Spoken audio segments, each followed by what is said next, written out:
Bien sûr, tout le monde veut sûrement un château, n'est-ce pas? C'est le rêve.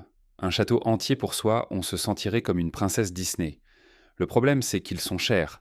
Et si je vous disais que vous pouvez acheter un château pour seulement 1 $, vous pourriez foncer dessus. Parce que bien sûr, vous le feriez. Eh bien, voici la vérité. De tels châteaux existent, mais malgré leur prix, les gens ne les achètent toujours pas.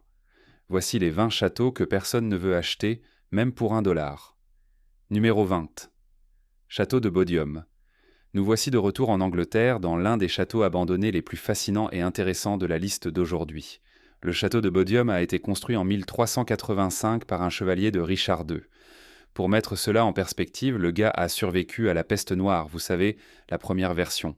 Et parmi ses contemporains se trouvait Geoffrey Chaucer. C'était il y a très très longtemps. Ce château a été construit de la même manière et pour les mêmes raisons que tous les autres châteaux de l'époque, à savoir la défense. Pendant cette période, la côte sud de la Grande-Bretagne était particulièrement exposée aux attaques françaises. Il faisait donc partie intégrante des défenses du pays. Les murs étaient en TP et blindés, il y avait des portiques et un fossé. Et tout le but était que la structure tienne bon, offrant une protection pendant les batailles. Il a survécu à de nombreuses guerres avant de tomber en désuétude et de commencer à s'effondrer. Et en 1926, le château de Bodium a été donné au National Trust, qui est ça maintenant responsable de son entretien. Avant de continuer, aimez cette vidéo, appuyez sur le bouton d'abonnement et cliquez sur la cloche de notification maintenant, où ce mille-pattes rampera sur votre visage pendant votre sommeil. Le mille-pattes rampera sur votre visage pendant votre sommeil. Numéro 19. Castello di Blera. Voici le Castello di Blera, un château italien qui existe sous une forme ou une autre depuis le XIe siècle. On pense, bien que les histoires de ses origines soient quelque peu contradictoires, que le château a été construit en 1024 par les comtes Bovatini. Mais d'autres récits l'attribuent à une autre famille en 1026. Il peut être difficile de déterminer des dates et des informations précises pour des événements aussi anciens, vous savez. Quoi qu'il en soit, ce château a subi quelques changements au XIVe siècle, période durant laquelle la famille en charge a élargi l'édifice pour englober tout le village, qui devint alors connu sous le nom de Civitelli Cessi. Le château d'aujourd'hui conserve encore sa structure médiévale et ses fortifications, mais au fil des siècles, il a acquis de nombreuses façades élégantes et des détails raffinés qui ont ajouté à l'apparence générale du bâtiment. Ces ajouts supplémentaires datent des XVIe au XXe siècle et couvrent une large gamme de styles différents. Le château est maintenant la propriété de l'État. Numéro 18. Château Tiffany. D'un château ancien en Italie à une structure beaucoup plus récente aux États-Unis, nous avons le château Tiffany. Il se trouve dans le quartier Pendleton Heights de Kansas City, Missouri. En 1909, le château Tiffany a été construit pour le mystérieusement nommé Flavel B. Tiffany, qui apparemment a ensuite donné son propre nom au quartier Tiffany Springs. Le château est une grande bâtisse de 390 mètres carrés d'extravagance de style médiéval factice. C'est un bâtiment de taille considérable, et il peut être vu de partout dans la région. Je veux dire, c'est essentiellement le but de ce genre d'endroit, n'est-ce pas? Ceux qui construisent un énorme château en plein cœur d'une ville ne le font pas s'ils ne veulent pas que les gens le remarquent. En 2015, le château a été mis en vente pour la 8e fois de son histoire. Le prix demandé, seulement 600 000 $. Il a sûrement été acheté immédiatement. Numéro 17. Castello di Montefiore. Ensuite, nous avons Nous avons une autre offre italienne ancienne que j'ai probablement mal prononcée. Il s'agit du Castello di Montefiore dans la région des Marches en Italie. C'est une forteresse militaire du XVe siècle située dans un endroit vraiment stratégique, perché sur une colline, offrant une vue sur toutes les parties occidentales des vallées, des rivières Musone aux rivières Potenza. On peut la voir jusqu'à la mer et dans tous les villages alentours. Au cours du XVe siècle, le château a progressivement grandi. Il a été constamment agrandi, puis les fortifications ont été étendues pour inclure le donjon central avec sa tour de guet. En 1429 et en 1445, le château a été renforcé de manière approfondie en raison des guerres entre les papes et les seigneuries. Au XVIIe siècle, le château n'avait plus un rôle militaire majeur et a progressivement évolué pour devenir un village rural. La Seconde Guerre mondiale a causé des dommages considérables au château, qui a été restauré lentement au cours des années suivantes. Puis en 2000, il a nécessité d'importants travaux de restauration pour renforcer la stabilité de la structure. Numéro 16. Château de Caprarica. Voici un château. Si on vous demandait de dessiner un château, c'est probablement à cela qu'il ressemblerait. Il s'agit du château de Caprarica en Italie. Il a été construit au début du XVIe siècle, probablement à la suite du sac d'Otrante par les Turcs à la fin du XVe siècle. Il était à l'origine entouré d'un fossé, ce qui était un bon ajout à la défense. La plupart des fossés étaient entorses des tranchées d'un profondes et larges, creusées autour des bâtiments fortifiés et souvent remplis d'eau. Cela empêchait quiconque d'entrer dans le château à moins de traverser cette eau et rendait difficile pour les forces ennemies de grimper simplement sur les murs pour entrer dans le château, ainsi que pour les armes de siège d'être utilisées efficacement.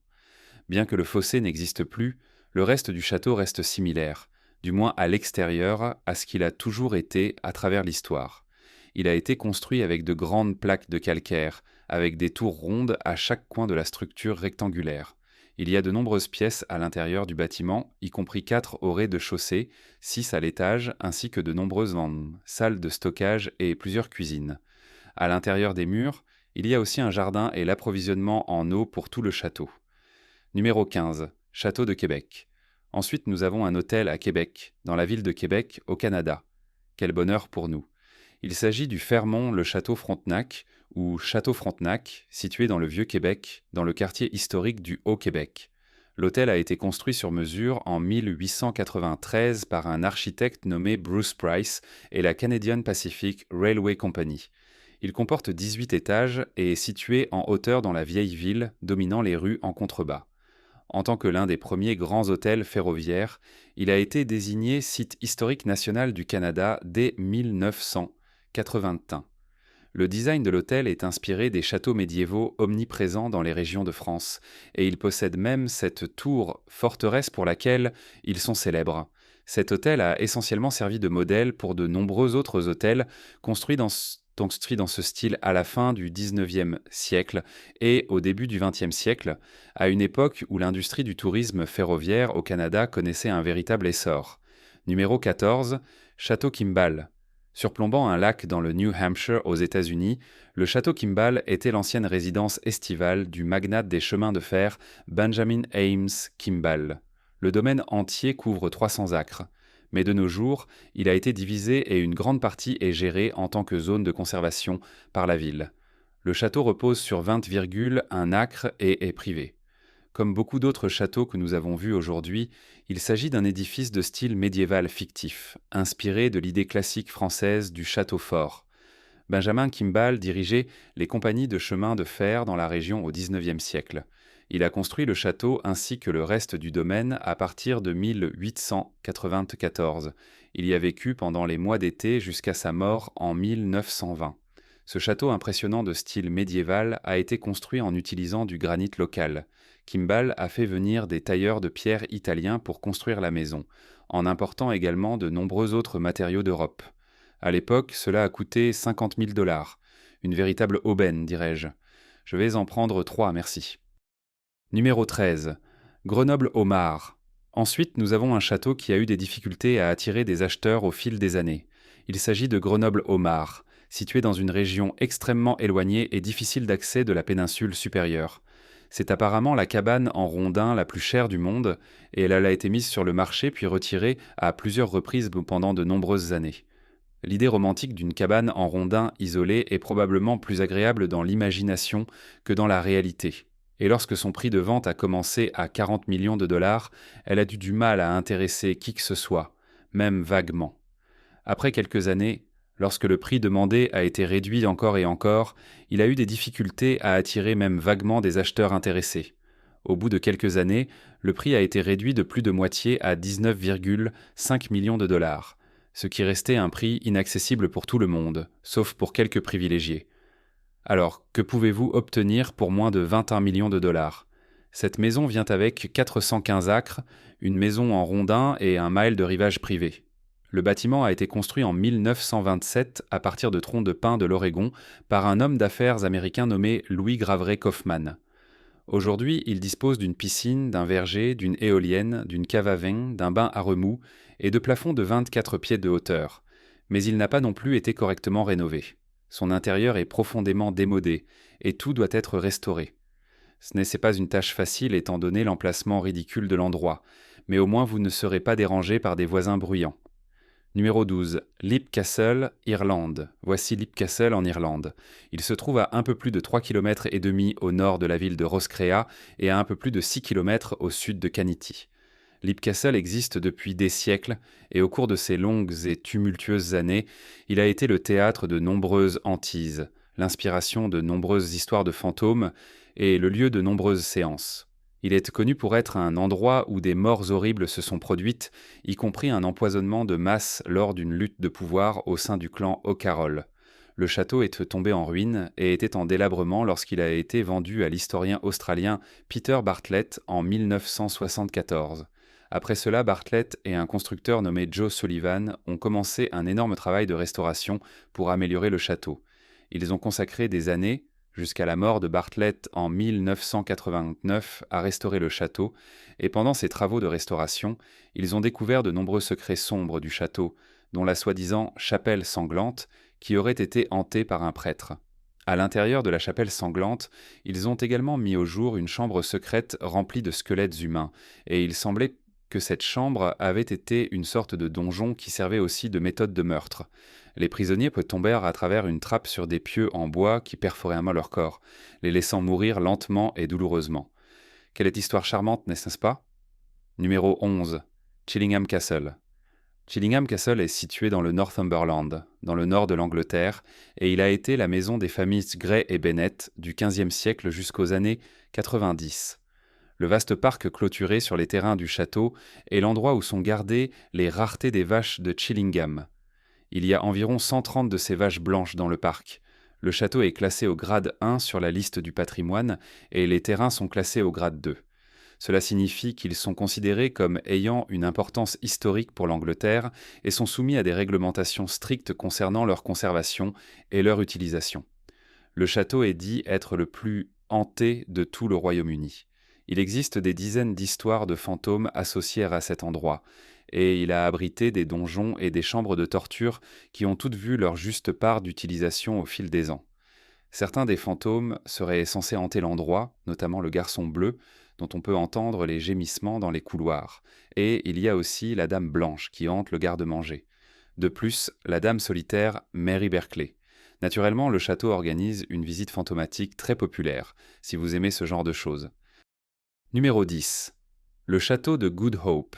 Il s'agit d'une forteresse-château construite à Cape Town, en Afrique du Sud, au XVIIe siècle et qui a été déclarée site historique en 1936. Dans les années 1980, le château de Good Hope a subi d'importants travaux de restauration, et en conséquence, il est désormais considéré comme l'un des meilleurs exemples d'architecture du XVIIe siècle dans le monde entier. Il a une histoire en dehors de son utilisation initiale. Il a été une prison pendant la Seconde Guerre des Boers, qui a eu lieu entre 1899 et 1902, puis est devenu le quartier général de l'armée sud-africaine au Cap-Occidental. De nos jours, il abrite le musée militaire du château. C'est une forteresse de forme pentagonale qui a été initialement construite pour se défendre contre la flotte anglaise, et comme vous pouvez probablement l'imaginer, elle a également été le théâtre de nombreuses atrocités au cours de son existence. Le château, extrêmement hanté, a vu de nombreux visiteurs rapporter avoir entendu des pas et des voix dans les donjons et dans les couloirs. Ils disent même que la cloche sonne toute seule de temps en temps, bien qu'elles aient été murées depuis des centaines d'années. Numéro 9. Le château de Huska. La République tchèque est notre prochaine étape, où nous trouvons la municipalité de Blacy dans la région de Liberec, en visitant le château de Huska. La République tchèque est très douée pour les châteaux gothiques au look effrayant, et celui-ci est probablement l'un des mieux préservés de toute la période. Il se situe à environ 47 km au nord de Prague, avec certains des éléments les plus gothiques de style film d'horreur que l'on puisse imaginer. Il y a des chapelles et des chambres remplies de peintures, ainsi qu'un salon de chevalier, et si cela ne suffisait pas, on dit que le château a été construit au-dessus de l'une des portes de l'enfer lui-même. Il aurait été placé ici pour empêcher les créatures infernales et les démons de s'échapper dans le monde. On croit qu'ils sont capturés dans les niveaux inférieurs du château. Le château aurait été construit dans la seconde moitié du XIIIe siècle, donc jusqu'à ce moment-là, il y avait probablement des démons qui fuyaient la porte de l'enfer et se répandaient partout. Le château était en fait destiné à servir de centre pour l'administration des biens royaux, plutôt que d'être simplement un grand repère infernal. Numéro 8. Le château de style provincial français.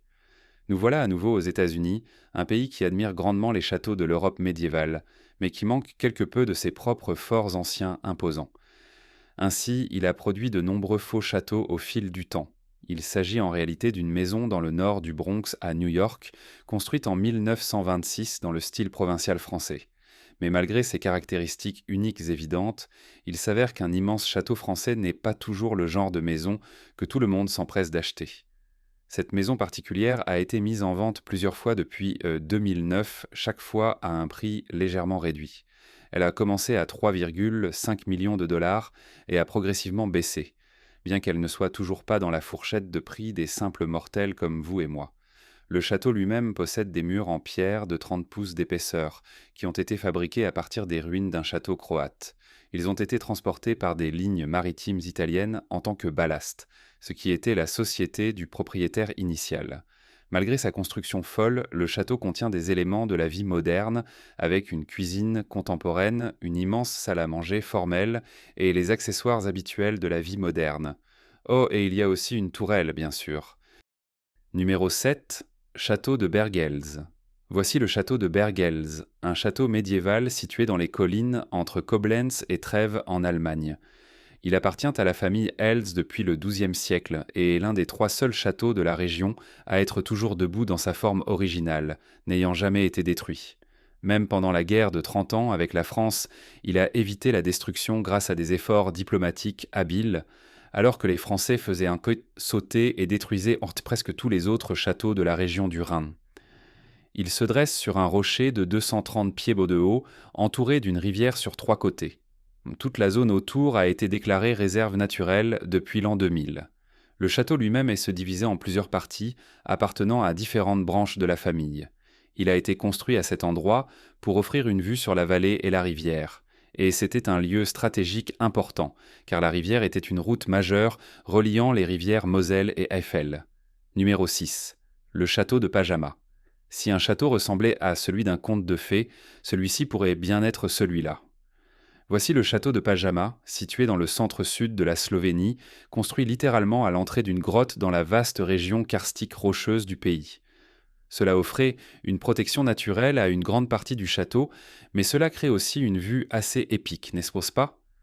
Connu comme le plus grand château de grotte du monde, il abrite sous sa structure la 2e plus longue grotte de toute la Slovénie, qui possède également un tunnel secret menant du château vers un espace ouvert. Ce tunnel a même été utilisé comme cachette lorsque le château a été attaqué. De nos jours, il n'est plus le repère des chevaliers et des princesses, mais semble plutôt attirer les équipes de tournage et les groupes de mariage, comme ces lieux médiévaux pittoresques ont tendance à le faire. Numéro 5. Château de Himeji.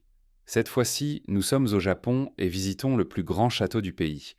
Il est aussi extrêmement effrayant et, rempli des fantômes japonais les plus terrifiants que l'on puisse imaginer, ce qui est tout à fait délicieux. Le château a été construit en 1333, lorsqu'il a commencé comme une forteresse au sommet d'une colline. Il a ensuite été démonté et reconstruit à un autre endroit, ce qui a finalement évolué pour devenir le château que nous connaissons aujourd'hui. C'est un exemple remarquable de l'architecture japonaise et considéré comme l'un des plus beaux de l'époque. Il comprend 83 pièces et possède toutes les caractéristiques d'une méthode défensive de la période féodale de l'histoire japonaise.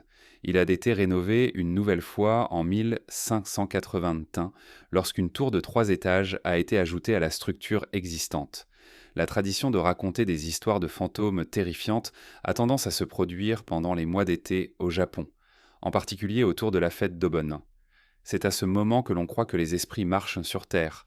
En gardant cela à l'esprit, vous pouvez imaginer à quel point cet endroit doit être effrayant. En fait, cet endroit possède le puits d'Oki, qui a inspiré le roman et le film The Ring. Je ne suis pas vraiment sûr de savoir pourquoi quelqu'un voudrait visiter un endroit qui pourrait abriter des créatures de fantomatiques de toute adaptation de cette histoire véritablement terrifiante. Numéro 4. Château de Charleville. Ce château suivant se trouve dans le comté d'Offaly, en Irlande, et est construit dans le style gothique, considéré par beaucoup comme le plus beau de ce type dans tout le pays. La première grande maison de maître a été construite sur ce site par Thomas More vers 1641 et elle a ensuite été transmise à la famille, passant entre différentes mains. Ici encore, nous avons un prétendant pour l'endroit le plus hanté de tous les temps, ou quelque chose comme ça. Ce château a été largement présenté dans de nombreux programmes de chasse aux fantômes, qui sont tellement populaires.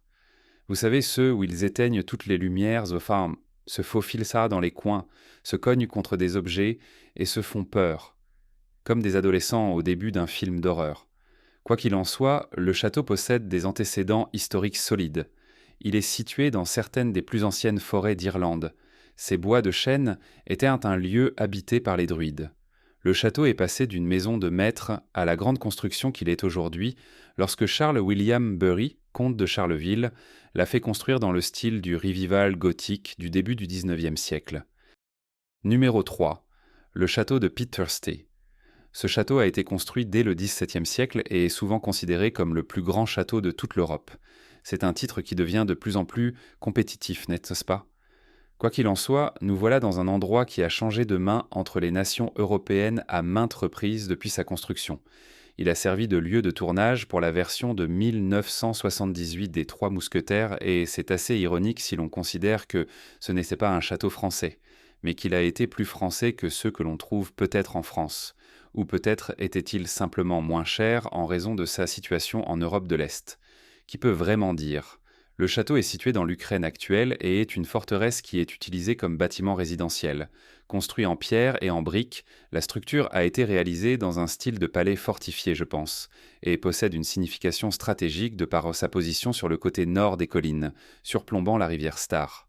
Le château possède un fossé et un pont-levis. Vous savez, tout ce que vous pouvez imaginer lorsqu'on pense à un château, et à son apogée, il était entouré de vignobles qui produisaient son propre vin, et il était même mentionné dans la poésie de l'époque. Numéro 2. Porto Flavia. Premier sujet à l'ordre du jour, aujourd'hui, le port le plus fou du monde entier. Construit dans la falaise, Porto Flavia, dans le sud de l'île italienne de Sardaigne, est essentiellement un chef-d'œuvre d'ingénierie minière.